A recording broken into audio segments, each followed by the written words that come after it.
Ora in onda Giallo Radio Club, racconti noir dal passato e dal presente, scritto e condotto da Laura Marinaro.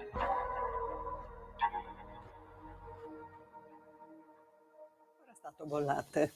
Adesso sono 3 anni che sto a Bollate e quindi quindi rientra ancora la sera? Sì. E quanto manca per il fine pena? Fine pena saranno ancora 6 anni e mezzo. Caspita. Sì. Posso chiederle che reato ha commesso per essere detenuto a Bollate? Io sono stato condannato in via definitiva per un omicidio volontario. Io derivo da un percorso abbastanza travagliato, perché sono stato detenuto presso la struttura detentiva di Napoli Secondiano, dove comunque il regime carcerario è molto diverso. Bollate è un istituto penitenziario dove proprio, secondo me, a mio parere, la dignità umana viene ripristinata completamente. Quindi Bollate da reinserimento. Buongiorno amici, avete ascoltato così perfetto e compassato Emanuele De Maria, 35 anni, ex detenuto appunto nel carcere di Bollate, condannato a 15 anni di carcere per un femminicidio commesso nel 2016 a Castelvolturno, quando uccise la 23enne tunisina Ouamaya Racheb. De Maria lavorava ultimamente appunto in regime di articolo 21, quindi di giorno e poi della sera tornava in carcere, all'Alto del Berna di via Napo Torriani in zona centrale a Milano, grazie ad un percorso di reinserimento lavorativo fatto attraverso proprio la struttura detentiva, in virtù del fatto che, secondo le relazioni di psicologi ed educatori, non erano emersi durante la detenzione elementi di pericolosità sociale, per cui il magistrato di sorveglianza aveva dato l'ok a questo percorso. Nello stesso albergo con lui lavoravano Hani Nasr, cameriere, cinquantenne egiziano, e Chamila Bierusia, una donna di origine cingalese di 50 anni, ma residente da 20 anni a Cinisello Balsamo con la sua famiglia. De Maria alle 6:30 di sabato mattina aggredisce con un coltello il collega davanti all'albergo, lo lascia a terra gravissimo e fugge. Nel frattempo, l'uomo verrà portato al niguarda e per fortuna si salverà, anche se insomma, ha rischiato, di morire. Nel frattempo l'evaso quindi si dà alla fuga. Nella stesso tempo i carabinieri di Sesto San Giovanni hanno acquisito, di Cinzelle e di Sesto San Giovanni, hanno acquisito la denuncia di scomparsa di Chamila da parte del marito. A quel punto si teme che i 2 fatti siano collegati. La polizia sta cercando a Milano l'evaso, quindi De Maria. I carabinieri cercano Chamila perché è sparita anche lei dallo stesso giorno in cui è stato aggredito, anzi dal giorno prima, da venerdì. Il sabato mattina all'alba è stato aggredito, l'egiziano. Ve la faccio breve anche perché è un caso eclatante che tutti avete capito come è finito. Dai filmati di videosorveglianza del Parco Nord si nota proprio Chamila entrare con, De Maria nel parco, nel pomeriggio del venerdì, e poi dopo si vede che ne è uscito solamente lui, quindi già si inizia a temere il peggio e a cercare Chamila, il cui cadavere verrà ritrovato poi alla fine domenica mattina. Domenica, nel primo pomeriggio, De Maria che, nel frattempo aveva acquistato un biglietto, per entrare sulle terrazze del Duomo il giorno dopo, quindi domenica pomeriggio, sale sulle terrazze del Duomo e si getta nel vuoto da 60 metri, peraltro rischiando di uccidere un bambino di 13 anni che sta passando di là. Una vicenda veramente assurda per tanti motivi. Noi non vogliamo tanto poi entrare, nella storia, quanto, analizzare quello che può essere successo e soprattutto la disfunzione, di, certi sistemi insomma, della nostra giustizia, e lo faremo con, Aldo Claris Appiani. Aldo Claris Appiani, oltre ad essere nel direttivo di Unione Nazionale Vittime, un'associazione che si occupa proprio di sostenere le vittime di tutti i reati violenti, è anche il papà di Lorenzo Claris Appiani, un avvocato ucciso in tribunale a Milano mentre stava deponendo, aveva appena iniziato a dare la sua testimonianza 10 anni fa. Vi invito ad intervenire 02 92 94 7222, perché potete chiedere ad Aldo magari quali sono i suoi sentimenti oggi, ma soprattutto tutto quello che lui ha potuto notare in questi anni, in queste disfunzioni. Benvenuto Aldo.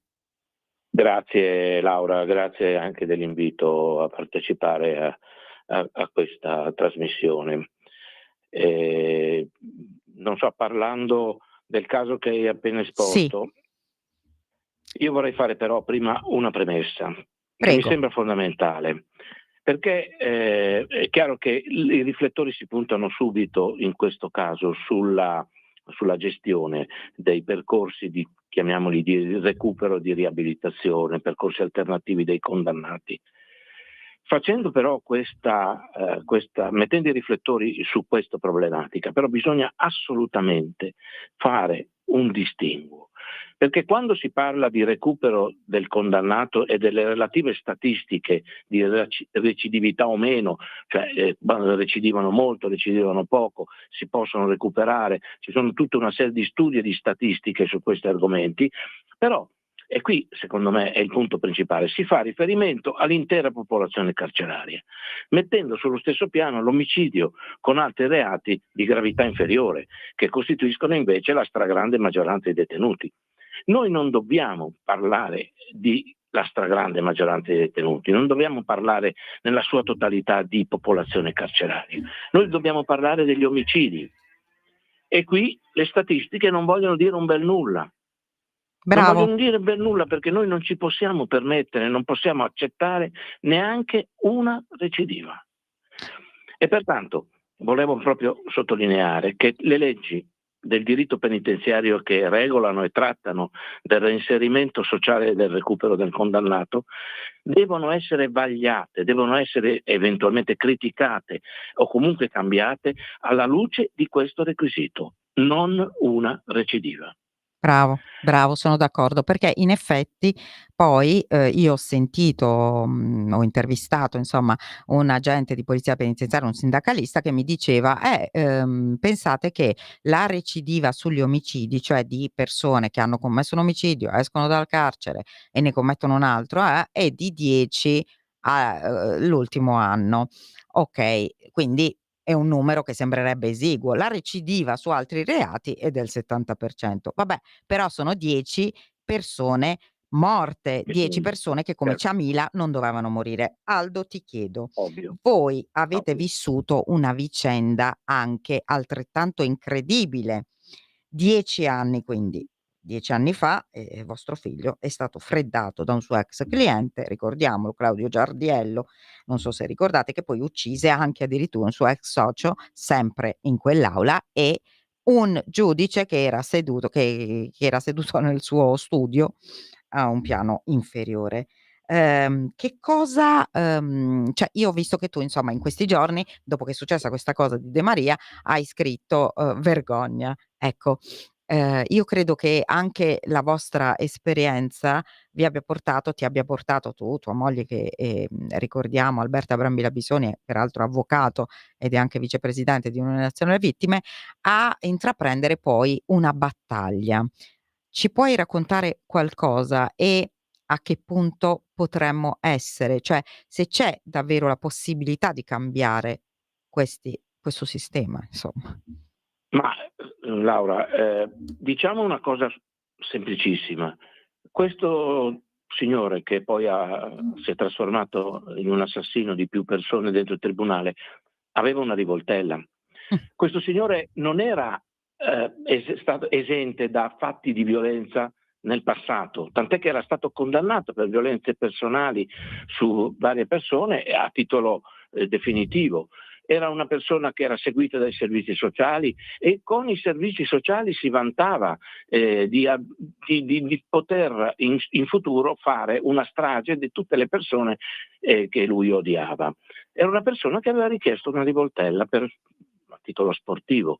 e che i carabinieri del suo paese avevano negato come permesso, eppure gli è stata data lo stesso. E quindi questo primo punto. E il secondo punto, come l'ha portata dentro, con un sistema di sicurezza che faceva ridere. Questo mostra una cosa fondamentale, che la sicurezza dei cittadini per lo Stato italiano è di serie B. È un evento che passa in secondo luogo rispetto ad altri eventi. Mentre io credo che in una società civile la sicurezza del cittadino, il cittadino fa un patto sociale con la società, con lo Stato, lui si inserisce in un vivere civile, ma perché vuole essere difeso da chi minaccia la sua proprietà e i suoi averi. Infatti io E ti la chiedo, Aldo, tu, allora, cioè, questo qui, com'è stato possibile che, sì, va bene, lo vuoi reinserire, ok, il giudice di sorveglianza, possiamo dire, mettiamo che si è fidato delle relazioni dell'educatore, dello psicologo, così come quello che ha dato il permesso di tenere un'arma a Giardiello si era fidato dei servizi sociali, ok, ma tu lo devi reinserire, c'è bisogno di reinserirlo in una reception di un albergo? no, ma certo, però anche qui va fatta una valutazione chiara. Se si va a vedere i regolamenti e le leggi del diritto penitenziario, dicono questo, dicono che quando un detenuto, anche condannato per reati gravissimi, espia un terzo della pena, può essere indirizzato in percorsi alternativi anche all'esterno. E anche qui è sufficiente il giudizio del magistrato di sorveglianza, sentiti i responsabili dell'educazione e del percorso di questa persona. E allora qui arriviamo a quello che tu hai detto, cortocircuito. Questo è il principale cortocircuito. Questo è veramente un cortocircuito filosofico, ideologico e anche, secondo me, che scambia fischi per fiaschi su quello che dice la religione. Cioè, il cortocircuito è la valutazione opinabile e secondo me errata sulla natura dell'uomo. Cioè, queste leggi tengono presente che la natura dell'uomo sia buona, sostanzialmente buona, e che semmai è la società che porta l'individuo ad essere malvagio. Questo deriva da una teoria illuminista di Rousseau. Viene anche male interpretata la dottrina religiosa. Per esempio, faccio l'esempio classico della parabola del figlio prodigo. La parabola del figlio prodigo è estremamente malintesa, perché dice il Vangelo che si farà gran festa quando colui che ha abbandonato la casa ritorna alla casa del padre, ma si fa festa perché è un episodio rarissimo. Si fa festa perché veramente c'è da rallegrarsi quando uno veramente si pente di quello che ha commesso. E lo stesso Cristo il perdono lo dà al ladrone sulla croce, ma perché si può notare sulla croce che questo ladrone è pentito. Cioè, quello che voglio dire che non sono i benefici di legge che fanno pentire una persona, non è una valutazione di un educatore, non è una valutazione del magistrato di sorveglianza o di una legge che lo dice di fare queste valutazioni, ma chi si pente deve dimostrare di essere pentito ed è una cosa rara, deve fare un percorso, anzi lui stesso dovrebbe chiedere di stare in carcere per espiare quello che ha commesso.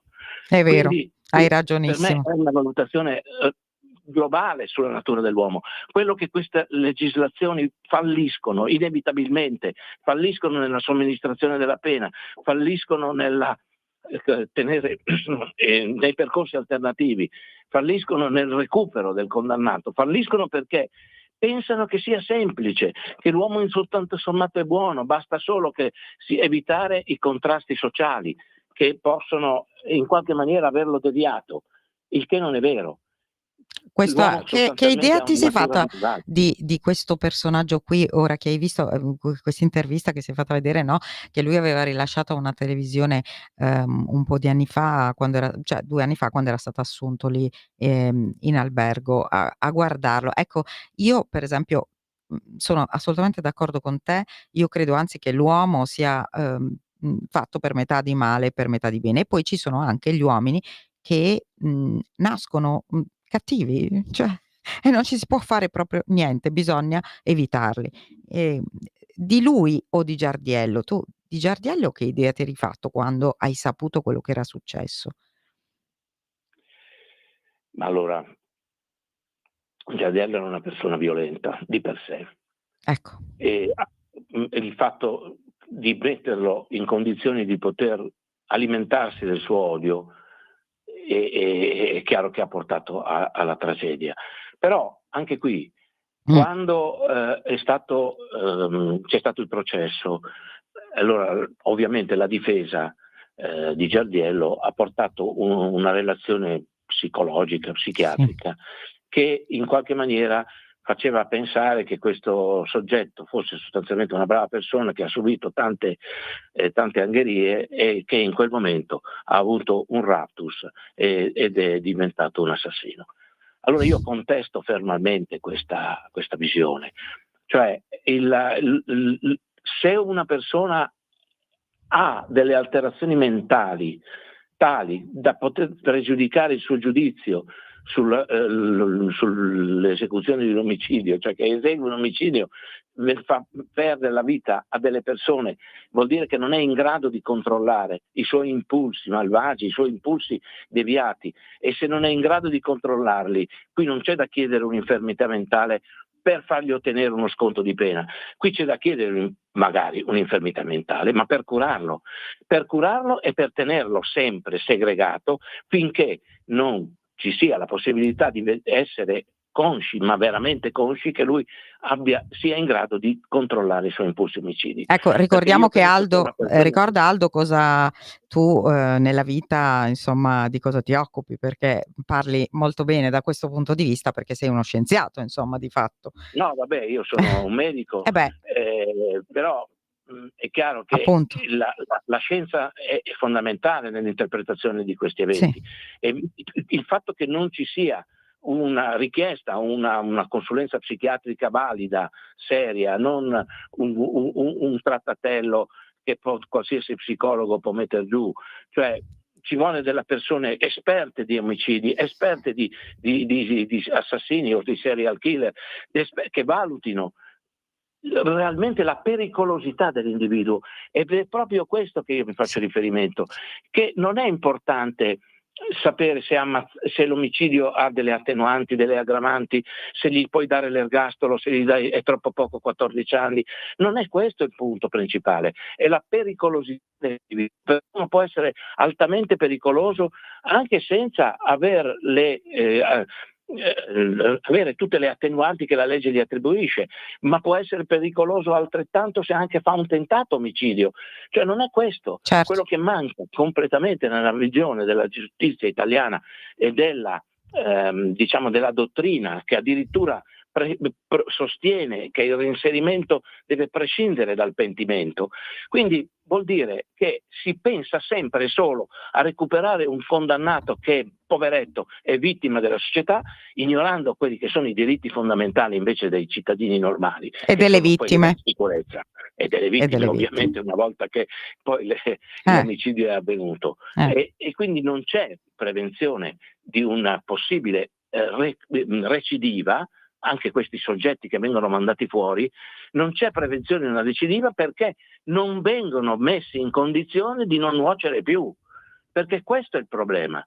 Anzi, se una persona è pericolosa deve stare tutta la vita in carcere, dove può lavorare, dove può istruirsi, dove può fare qualsiasi cosa. Non lo vogliamo mettere in croce, non lo vogliamo ammazzare. Io sono contrario alla pena di morte, però deve stare tutta la vita in carcere, dove non può più nuocere al prossimo. Molto, molto lucida ed interessante tutta la tua valutazione, e tanto più importante quanto perché tu hai sulla tua pelle, insomma, subito quello che hai subito.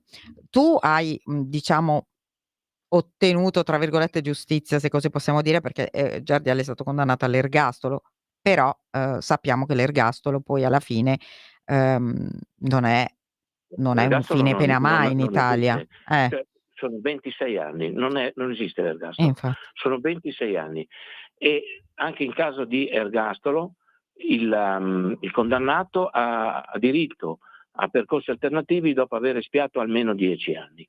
Quindi, come si vede, ergastolo sì, ergastolo no, il problema si ripete uguale, perché questo dopo 26 anni può riuscire e ad ammazzare, cosa che nel caso mio, questo assassino, l'ha detto chiaramente. Sì. L'ha detto chiaramente perché in un'intercettazione lui, parlando con i suoi parenti, diceva che non gli importa nulla, ergastolo o meno, quando uscirà finirà il lavoro. Quindi vuole ammazzare chi non è riuscito ancora ad ammazzare. Ora, una volta che uno dice questa cosa, dovrebbe essere tenuto a vita, non l'ergastolo, che non vuol dire niente, a vita, non deve essergli impedito di uscire a fare ancora, a finire il lavoro. E se qualcuno non ci crede che lui possa farlo, allora io lo consiglierei di andare a rivedere tutti i trattati di psichiatria che trattano di queste persone che hanno questa ossessione omicidiaria e che parlano chiaro, senza un trattamento farmacologico queste persone non devono essere a contatto col vivere civile. Sì, infatti su questo inviterei a riflettere, per esempio, su un personaggio, Luigi Chiatti, il mostro di Foligno, il quale, strano ma vero, ma è stato lui stesso a chiedere di non farlo accedere a questi percorsi, perché era sicuro che se fosse uscito l'avrebbe rifatto. Quindi Angelo Questo Izzo l'aveva fatto. Certo, lui ha avuto coscienza di questo e questo vuol dire che c'è un barlume di cognizione in queste persone, ma lo stesso De Maria Sì.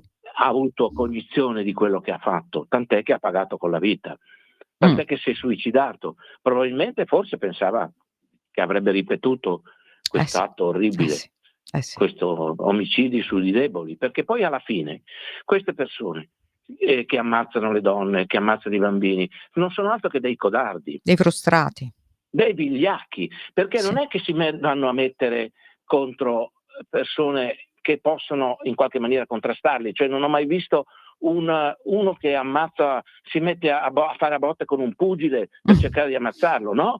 Prende a botte una donna, prende a botte un bambino, e anche una persona adulta non è che si mette a 3 contro 1, lui contro 3, ma si mette con la rivoltella, come è successo all'assassino di mio figlio. Lui è armato, gli altri disarmati. È il branco che si accanisce con una sola persona. Cioè tutte queste persone violente sono dei vigliacchi, sono dei codardi e sono persone che ovviamente devono essere messe in condizioni di non nuocere, perché lo rifanno. La codardia che deriva dalla loro frustrazione è fondamentale nell'atto violento. Aldo, facciamo un minutino di pubblicità, torniamo subito. Bene. Stai ascoltando Radio Libertà, la tua voce libera, senza filtri né censure, la tua radio. Coming Soon Radio, quotidiano di informazione cinematografica. Cosa vuoi? Sono io, Tuo fratello. Non l'hai capito dal tono della mia voce che questo lo so. mi devi aiutare. Voglio sapere chi ha ucciso Ray King. Faccio quello che voglio quando voglio. Chi è armato è coccolato. Forse ho colpito troppo forte. Sei pronto? Sì. È una cosa di famiglia. The Accountant 2, dal 24 aprile al cinema. In fondo alla strada c'è un posto, fermo nel tempo. La morte segna una nuova notte in cui nuovi orrori ti attendono. Non fatemi entrare! L'unica via di fuga è sopravvivere fino all'alba. Che cos'è? Until Dawn, fino all'alba. Non abbiamo più eroi affidabili, ma abbiamo ancora bisogno di protezione. Vi presento un eroe invincibile, più forte della somma di tutti gli Avengers e che presto sarà conosciuto come l'eroe più potente del mondo. Perché un dio dovrebbe prendere ordini da qualcuno? È ora di mostrarti ciò di cui sono capace. Sentry ha perso il controllo, è pericoloso. Gli Avengers non ci sono. Nessun altro potrà salvare il mondo. Potremmo essere noi a salvarlo. Aspetta, noi? Sì, voi. Perché avete altri impegni? Io lo amo. Bucky, hai le persone sbagliate. Tutti qui hanno fatto cose orribili. Potete cambiare qualcosa adesso o conviverci per sempre. Essere un eroe. Salvare le persone nelle strade. Non c'è vocazione più grande. Ragazzi, finita la terapia? Facciamolo. Forse non vedete quello che vedo io. Ma questo team ha tutto per raggiungere la gloria. È inutile combattere. Voi non siete gli eroi più potenti del mondo. No? Noi siamo i Thunderbolts! Kate Blanchett e Michael Fassbender in una vincente spy thriller. Uccideresti per me, George? Farei qualsiasi cosa per te. Dal regista Steven Soderbergh. C'è una violazione. Chi è il sospettato? Tua moglie. Black Bag, doppio gioco, dal 30 aprile al cinema. Dal regista premio Oscar Mel Gibson. Agente Harris, le piace volare? Mark Wahlberg. Mai avuto un federale come passeggero? Mayday, il pilota è un sicario. Un thriller adrenalinico. No, zatti maledetto! Siamo fottuti! Vi serve un pilota? Flight Risk, trappola ad alta quota. Dall'8 maggio al cinema. La tua radio è ascoltabile anche con la televisione in digitale. Sul telecomando della televisione digitale o del tuo ricevitore digitale puoi scegliere se vedere la TV o ascoltare la radio. Risintonizza i canali radio e troverai anche Radio Libertà, canale 252.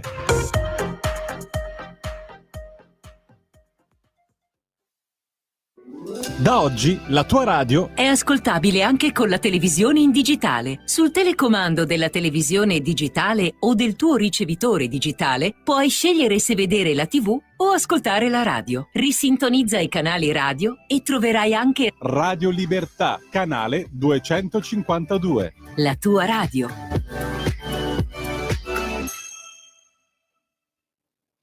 Eccoci tornati, stiamo insomma raccontando un po' di disfunzioni della giustizia, stiamo parlando con Aldo Clari Sappiani, il papà di Lorenzo Clari Sappiani, giovane avvocato che fu ucciso in tribunale 10 anni fa. Adesso Aldo faccio sentire un breve audio dal giudice Valerio De Gioia, consigliere della Corte d'Appello di Roma, impegnato nella lotta contro la violenza di genere, uno dei relatori del Codice Rosso, e si sta molto impegnando anche per cambiare le cose, e a cui ho chiesto insomma com'è possibile che nessuno si sia accorto, come funzionano questi controlli, se qualcuno ha sbagliato pagherà. Sentiamo cosa ci dice il giudice, proprio un audio velocissimo. La vicenda che ha riguardato De Maria, detenuto modello, così era considerato, ma nonostante questo poi non gli è stato impedito di commettere nuovamente un femminicidio, deve partire dalla concessione dei benefici penitenziari, che di per sé in generale sono un istituto molto importante ai fini della rieducazione e della risocializzazione.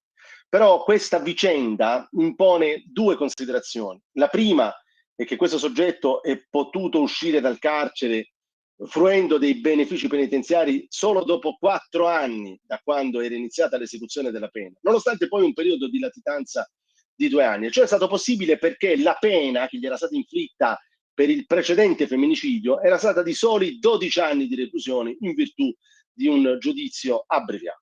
Allora dopo 4 anni lui ha potuto già usufruire del beneficio del lavoro all'esterno.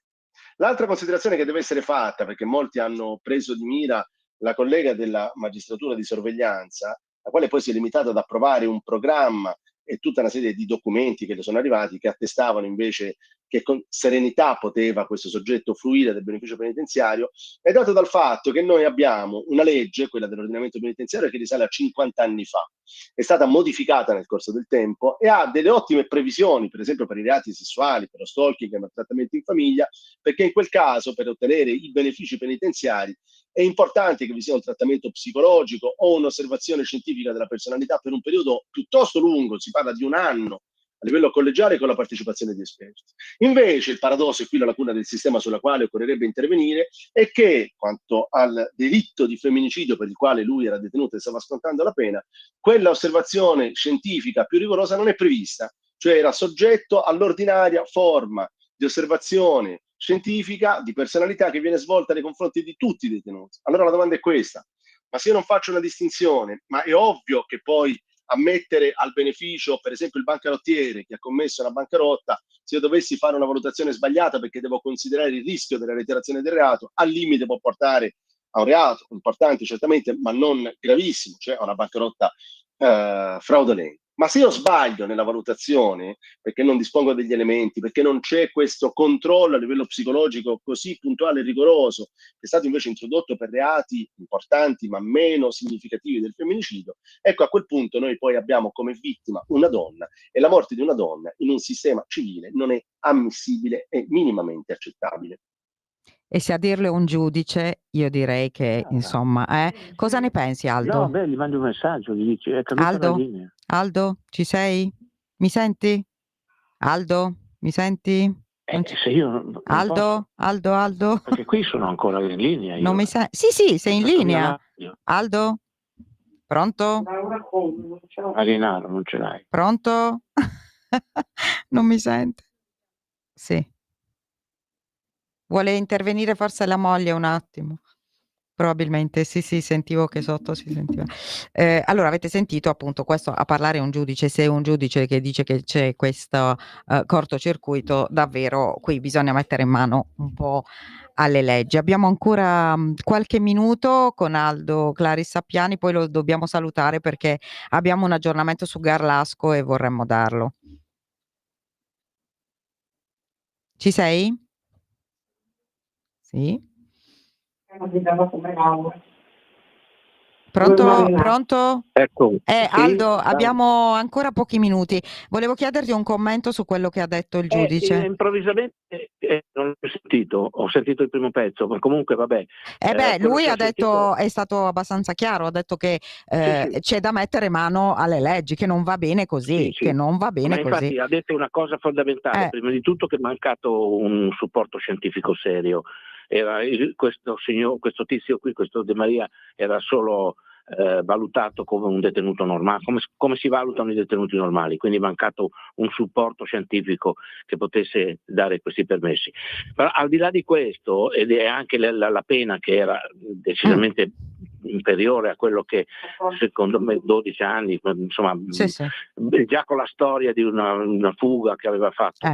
Però io rimango della mia idea, pur essendo d'accordo col giudice sull'insufficienza di quello che è successo. Secondo me queste leggi devono essere ancora più severe. Prima di permettere a un detenuto di uscire ci vuole una valutazione molto ma molto più accentuata, ma bisogna rendersi conto della pericolosità. Allora ci vogliono psichiatri che siano preparati anche da un punto di vista scientifico a valutare la pericolosità di questi soggetti. Bravo. Senti Aldo, sentivo in sottofondo che c'era Alberta, se vuole fare un saluto anche lei mi fa piacere, perché poi noi ti lasciamo perché dobbiamo dare degli aggiornamenti sul giallo di Garlasco, visto che oggi ce ne sono. Ciao Laura. Ciao. Ho sentito un po' qualcosa, ma un po' sì, un po' no. Cioè io quello che voglio dire è che tutta la dottrina sono insomma i commenti che vengono fatti alla Costituzione e alla normativa. La dottrina sostiene che il reinserimento prescinde dal pentimento. Questo, cioè, se noi non modifichiamo questa cosa, la vedo male. Cioè, nel senso che queste persone, dopo che hanno fatto delle cose tremende, non è che chiedono di uscire perché vogliono andare in missione a curare i lebbrosi, vogliono uscire per andare al bar sport, per cui capisci qua. Però finché abbiamo tutti i giuristi che commentando, che ci dicono che il reinserimento nella società di chi ha compiuto queste cose tremende prescinde dal pentimento, non vedo dove possiamo andare. Questo... Grazie, È un po' io so che rischioso. voi vi state battendo tanto con Unione Nazionale Vittime, e non solo voi, visto che proprio ieri abbiamo avuto insomma un incontro anche con tante altre associazioni. Stiamo preparando qualcosa di veramente importante proprio dalla parte delle vittime, perché tanti dicono nessuno tocchi Caino e noi diciamo nessuno tocchi Abele, e che cavolo, no? Sì, poi c'è anche questa cosa che il reinserimento sembra che alla società servano queste persone. In realtà, cioè, è proprio il concetto sbagliato. Cioè, cosa reinseriamo a fare se poi c'è il rischio di una recidiva? Cioè, chiedono di andare, non so, a lavorare in Africa. E allora io dico, è una persona che ha veramente preso coscienza di quello che ha fatto. Non voglio ripetermi. Un abbraccio a tutti e grazie per averci invitato. Grazie Ciao, Laura. davvero, Ciao. grazie davvero a tutti. E adesso insomma passiamo ad un altro argomento, perché cioè, ce lo impone l'attualità, insomma. In realtà avremmo dovuto proprio fare anche un sequel dell'intervista al maresciallo Marchetto oggi, però poi abbiamo deciso di aspettare un po' gli eventi, che cosa succede, cosa sta succedendo. Questa mattina i carabinieri di Milano, questa mattina, oggi è 14 maggio, i carabinieri di Milano, del nucleo investigativo di Milano, su ordine della procura di Pavia, hanno eseguito delle perquisizioni a casa di Andrea Sempio, che in questo momento è il nuovo indagato della inchiesta Tris o Quater sul giallo di Garlasco. Ricordiamo che comunque c'è un condannato in via definitiva in carcere, proprio a Bollate, in regime attualmente di semilibertà, che è Alberto Stasi, condannato a 16 anni per quel delitto, quindi senza le aggravanti e la premeditazione o la crudeltà. Comunque vabbè, in questa nuova inchiesta al centro c'è questo Andrea Sempio, amico del fratello di Chiara Poggi, che diciamo ultimamente è stato un po' nell'occhio del ciclone della procura, perché le sue dichiarazioni, quelle di sua madre, insomma, sarebbero incongruenti. Ci sono stati un po' di insomma, probabilmente intercettazioni, qualcosa che noi non sappiamo, per cui oggi sono stati acquisiti tutti questi dispositivi elettronici, che verranno valutati da nuovi consulenti. Altra news è che finalmente abbiamo saputo, questo super testimone di cui tanto si parlava, che cosa avrebbe detto, e l'aveva già detto ai tempi ma non era stato considerato, oggi l'ha ripetuto. Lui avrebbe detto di aver visto la cugina di Chiara, a questo punto possiamo dire Stefania K, che gettava qualcosa in un canale dietro la casa della nonna. Quindi in questo momento la Protezione Civile, i Vigili del Fuoco stanno dragando questo canale, che era stato pulito 8 anni fa ma superficialmente, e alla ricerca, incredibile ma vero, dell'arma del delitto. Un buco nell'acqua anche questa volta? Ne parliamo con Gabriele Moroni. Che è caduto. Adesso lo richiamiamo. Gabriele Moroni, storica firma del Giorno, inviato per tanti anni sui luoghi del crimine italiano, e soprattutto inviato a Garlasco il 13 agosto del 2007, nonché poi nei processi in tutti i gradi di giudizio. Ricordiamo 2 assoluzioni per insufficienza di prove, e poi un appello bis e una condanna in via definitiva a Stasi. Ci sei, Gabriele? Ci senti? Ci senti, Gabriele? Ti ho presentato? Pronto? No, non lo sento. Oh signor. No. Ah, mi senti, Gabriele? Ora lo sento. No. Pronto? Pronto? Lui probabilmente non sente. Adesso vediamo un po' di ripristinare il collegamento, perché mi interessava insomma un po' avere il polso di Gabriele, perché è proprio esperto di questo caso, sa tutto, conosce tutti gli atti, tutte le carte, il primo processo e la prima indagine, la seconda indagine in capo a Sempio del 2016-2017, che finisce nel nulla, e adesso questa nuova indagine che sembra invece aver preso un piglio diverso, sembra insomma, se si dovesse trovare davvero quest'arma, insomma cambierebbero un po' tutti gli scenari. Quest'arma ovviamente verrà analizzata perché bisogna vedere se poi è l'arma, se ci sono delle tracce interessanti. Tra l'altro venerdì c'è, il conferimento ai periti, dell'incidente probatorio. Gabriele, mi senti? Eccomi qua. Oh, finalmente! Ti ho strapresentato come esperto di Garlasco, vabbè ti abbiamo avuto ospite qui tante volte. Allora, Troppo onore, Laura, l'amicizia ti porta su una cattiva strada. Comunque buonasera a te, buonasera ai tuoi ascoltatori. grazie. Allora Mi Gabriele, trovo che ci sempre dici? con Che molta ci dici? simpatia. Qual è il tuo la tua sensation in questo momento? Si dice è un insieme di sensazioni e di emozioni, Laura, che probabilmente sono anche le tue, visto che siamo entrambi così cronisti di lungo corso, io un po' più lungo del tuo, ma solo per un fatto anagrafico. Diciamo, dividiamo i due aspetti. Ecco, questa mattina c'è stata queste perquisizioni, c'è state queste acquisizioni di supporti informatici in casa di Andrea Sempio e in casa di due suoi amici non indagati, ci hanno informato. E questo è un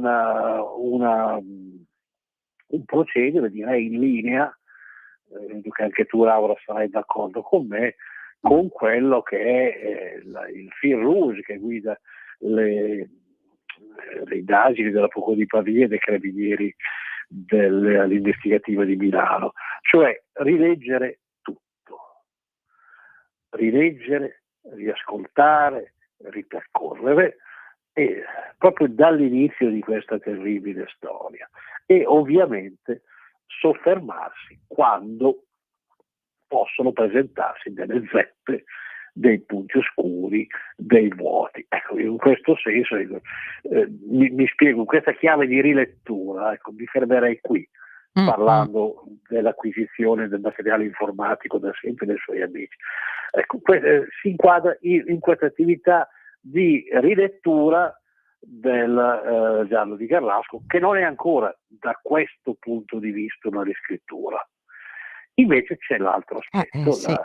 la novità di oggi, cioè la ricerca in questo canale, nella zona di Tromello. Siamo nel cuore della Lomellina. Io poi ho lavorato per 9 anni al giornale di Pavia, quindi su posti che ho battuto negli anni giovanili per molte volte. Ecco, siamo nel cuore della Lomellina, e in questo corso d'acqua, vicino a una casa della famiglia Sempio, credo della nonna, No, della famiglia K. Della K, chiedo scusa, della famiglia K, credo la nonna, correggimi. Sì. Sono iniziate queste ricerche sulla scorta di quanto ha detto un testimone, che ha detto di avere visto una persona, una ragazza, gettare un qualcosa Sì, l'abbiamo nominata questa ragazza perché ormai è risaputo. Allora la possiamo rinominare. Anche perché Gabriele, poi questa testimonianza tardiva, tra virgolette, nel senso che non è del tutto tardiva, si incrocia con altre testimonianze, giusto? Sì, ecco, sull'essere tardiva, sì, è la prima cosa che uno può pensare, nel senso che come questa testimonianza risale a 2 mesi fa, e adesso no, c'è stato in questo lasso di tempo, 2 mesi, quello che è stato, tutta un'attività di ricerca, verifica, di intercettazione, di comparazione di utenze, di celle telefoniche, di chiamate. Quindi non sono stati 2 mesi d'attesa su questo versante. Poi è uscita anche, ci sarebbe un'altra testimonianza, ecco, prendiamola con molta cautela. Poi, scendendo nel pratico, nel concreto, ci sono speranze, possibilità di trovare, e qui sarà un lavoro lungo, un lavoro difficile. Sentivo oggi che comunque il fondo di questo corso d'acqua è un fondo melmoso, rimaccioso, che quindi se un oggetto insomma pesante, consistente, un attizzatoio, si dice un attizzatoio, scagliato, dovrebbe essere dovrebbe essere rimasto. È comunque un gran lavoro che non credo che terminerà in tempi brevissimi, però comunque rimaniamo in attesa e quella sarebbe veramente una svolta.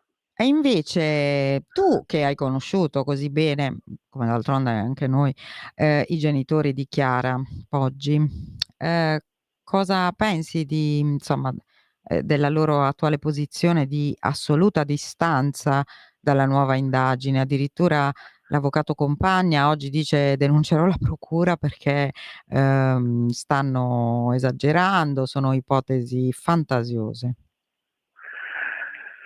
Ma guarda, io credo, Laura, che tu sarai d'accordo con me, anche le amiche e gli amici che ci stanno ascoltando, che non bisogna mai prescindere da certe considerazioni umane. Io capisco questo atteggiamento dei genitori di Chiara Poggi nei confronti delle novità delle indagini. Lo capisco, anche perché io sono stato testimone, quella casualità che capita nella vita di un cronista, di quanto sia stato faticoso il loro percorso. Certo. Soprattutto la parte quello della mamma, prima di arrivare, di approdare a una convinzione, a una loro certezza, non dico che sia la certezza della loro certezza personale sulla responsabilità di Alberto Stagni. Quindi dal punto di vista umano capisco il loro atteggiamento, ma credo che tutti noi dobbiamo capire che tutto quello che può essere fatto per cercare anche un brandello, anche un centimetro di verità, non vada trascurato, non vada tralasciato, anzi vada concretizzato con azioni opportune.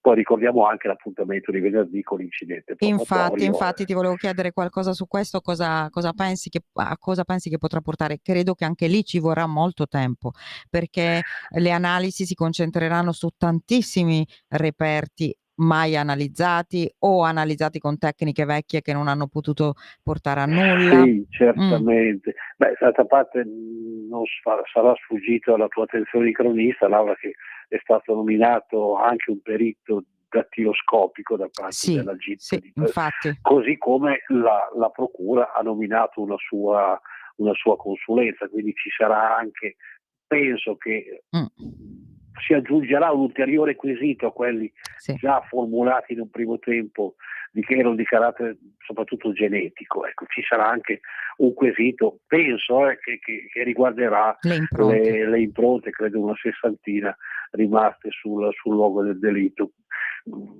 Per quello che sappiamo le strisce paradesive sono in buono stato di conservazione, quindi bisogna vedere, poi ci sarà tutto un lavoro di comparazione.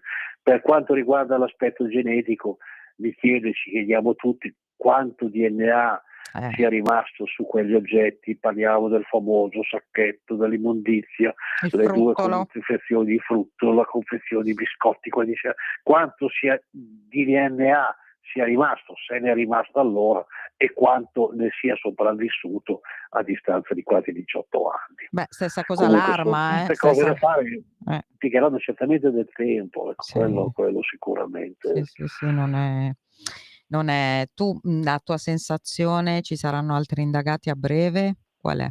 O no? Non lo so, a sensation proprio. Non sappiamo, non sappiamo davvero niente. A questo punto io credo che i colpi di scena siano solo per noi che siamo al di fuori, siamo all'esterno delle indagini, come è normale che sia. Credo però gli inquirenti stiano seguendo e non da oggi e neanche da ieri, ma da tempo, una traiettoria molto precisa che potrebbe anche portare a quello che dici tu. Vediamo, insomma, stiamo a vedere. Non so cosa ne pensano i nostri radioascoltatori. Certo, sarebbe clamoroso, no? Come errore giudiziario. Assolutamente, credo che se davvero fosse un errore, credo che non ci sarebbe parola di scusa, non ci sarebbe cifra, niente potrebbe risarcire la vittima di un errore giudiziario simile se c'è stato. E anche a questo punto i parenti della vittima, perché comunque la mamma di Chiara, io ricordo benissimo che inizialmente, cioè, ha fatto fatica a credere che veramente potesse essere stato Alberto, cioè noi di Giallo abbiamo pubblicato che dicevo anche prima, ma io ricordo i funerali anche ho questa immagine, proprio questo ricordo visivo dell'affettuosità dei genitori di Chiara, soprattutto della mamma nei confronti di Alberto. Ricordo che al termine della funzione religiosa nella parrocchiale di Granasco, la mamma disse: tu sali con noi, si doveva andare al cimitero di Piena Vignola dove si può andare. Ecco, per dire con la familiarità, e credo che proprio la mamma Rita sia stata quella che ha più sofferto l'approdo alla convinzione. Una volta che l'ha acquisito, credo è rimasta tetragona nella sua convinzione, assolutamente. Grande rispetto per questi genitori, grande empatia, non dimentichiamoli mai, perché assolutamente in attesa insomma degli eventi, però ricordiamo sempre che c'è Chiara che è finita in una maniera terribile, perché è veramente agghiacciante, qualunque sia stato il motivo, che è il grande assente poi di questa vicenda. Chiunque sia stato, non abbiamo un movente. Assolutamente, questo è veramente il grande convitato di pietra che non si è mai seduto alla tavola di questo che comunque rimane uno dei più grandi misteri della cronaca del dopoguerra. E va bene, noi lo stiamo vivendo e ve lo racconteremo. Grazie Gabriele, grazie tantissimo. Grazie a te, grazie a tutti. A chi ci ha ascoltato, buon pomeriggio a tutti. Grazie a tutti.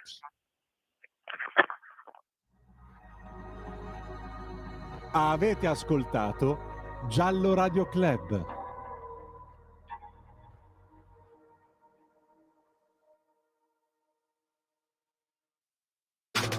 Stai ascoltando Radio Libertà. La tua voce libera, senza filtri né censura.